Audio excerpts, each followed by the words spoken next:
Mae'n debyg y byddai'r mwyafrif ohonom yn cytuno bod siocled yn flasus iawn, ond ydych chi erioed wedi meddwl am y wyddor y tu ôl i siocled?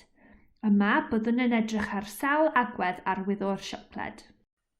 Mae siocled yn cael ei baratoi o ffrwyth Theobroma cacao, coeden drofannol, y mae ei enw yn golygu bwyd y jiwiau mewn Groeg.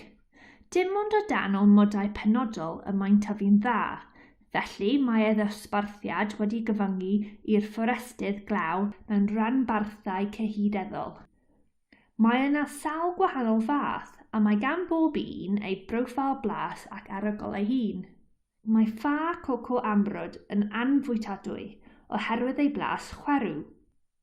Rhaid iddyn nhw fynd trwy sawl proses i droi'n siocled rydyn ni'n gyfarwydd ag ef ac yn ei garu.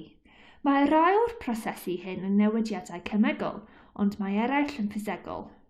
Mae cwedynau aeddfed yn cael eu cyneufu ac mae'r ffa coco tu mewn yn cael ei tynnu. Mae'r ffa yn cael ei eplesu, ei sychu a'i rostio. Prosesau cemegol yw eplesu a rostio. Yn ystod y broses eplesu, mae birymau a bacteria yn trosi siwgrau mewn cynhyrchion newydd. Mae hyn yn newid cyfansoddiad maethol y siocled. Drwy rostio'r ffa, mae blas mwy cyfoethog yn cael ei greu, gan gael gwared ar y blas chwerw. Yna, mae sawl proses ffisegol yn digwydd, gan gynnwys tynnu cregyn y ffa cacao a malu'r ffa yn rynonnau llai. Yn ystod proses o'r enw conchin, ychwanegir cynhwysion eraill gan gynnwys llaeth, siwgr a chyflesynau. Mae'r broses hon yn hanfodol ar gyfer helpu i ddatblygu blas ac i greu gwiad llyfn. Mae newid ffisegol pwysig arall yn digwydd yn ystod proses o'r enw tymheru. Mae hyn yn golygu gresogi ac oeri'r siocled i dymereddau manwl gywir. Efallai eich bod wedi gweld cystadleuwr ar The Great British Bake Off yn tymheru siocled i gynhyrchu siocled gydag ymddangosiad sgleiniog. Gwneir tymheru oherwydd gallu crisialu menyn coco mewn siocled drefnu ei hunan mewn 6 ffordd wahanol i roi 6 polymorff siocled i ni. Dim ond un o'r polymorffau hyn, ffyrdd 5, sy'n ddymunol. Mae clywed snap uchel yn arwydd bod gan y siocled strwythur crisial da. Mae gan siocled nad yw wedi tymheru wiad greiniog ac mae'n edrych yn ddiflas. Mae yna wahanol fathau o siocled yn dibynnu ar ganran y solid coco a defnyddir. Nid oes solidau coco gan siocled gwyn. Mae gan siocled llaeth rhwng 20 ar 100% o solidau coco, ond mae siocled tywyll yn dueddol o fod a dros 35% o solidau coco.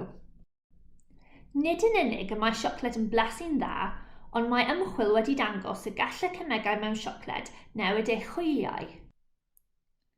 Mae phenylethylamin yn eich cadw'n effro ac yn dynwared cemeg yr ymennydd o fod mewn cariad. Mae'r tryptophan cemegol wedi gysylltu â cynhyrchu serotonin sy'n cynhyrchu teimladau o hapusrwydd.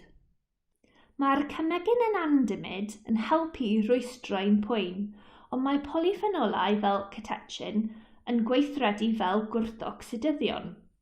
Mae gwrthocsidyddion yn helpu i amddiffyn y corff rhag radicalau rhydd. Mae radicalau rhydd yn foleciwlau ansefydlog a gynhyrchir yn naturiol gan y corff a all newidio celloedd sy'n achosi salwch a heneiddio. Mae rhywfaint o dystiolaeth bod cemegau mewn siocled yn dda i iechyd y galon. Gweithaf yr holl fudyddion hyn, dim ond fel rhan o ddiet cytbwys y dylech chi fwyta siocled yn gymedrol o hyd. Mae siocled yn cynnwys llawer o galorïau, ac mae'r menyn coco mewn siocled yn cynnwys braster dirlawn o'r enw acid palmitic. Gall bwyta gormod o phrasterau dirlawn arwain at cholesterol uchel a chlefyd y galon. Mae'r cynnwys siwgr uchel mewn siocled yn cyfrannu at bydredd dannedd ac yn cynyddu'r risg o ddatblygu diabetes math 2. Mae siocled hefyd yn cynnwys alcaloid gwenwynig o'r enw theobromin. Yn ffodus, mae'r anhebygol y byddwch chi'n bwyta llawer iawn o siocled i brofi unrhyw effeithiau gwenwynig. Byddai'r LD50, y dos sydd ei angen i lladd 100% y bobl, yn cyfateb i dros 7 kg o siocled tywyll i berson â mas o 70 kg. Nid yw cŵn a chathod mor ffodus. Mae llawer o anifeiliaid anwes yn cael eu cludo i fylfeddygon bob blwyddyn gyda gwenwyn theobromyn. Mae'r swm sydd ei angen i achosi niwed i anifeiliaid anwes yn dibynnu ar faint o siocled sy'n cael ei fwyta, y math o siocled sy'n cael ei fwyta a mas y anifeiliaid anwes. Gyda'r phoblogaeth sy'n tyfu, mae pryderon na all y cyflenwad cacao ddal i fyny ar galw am siocled.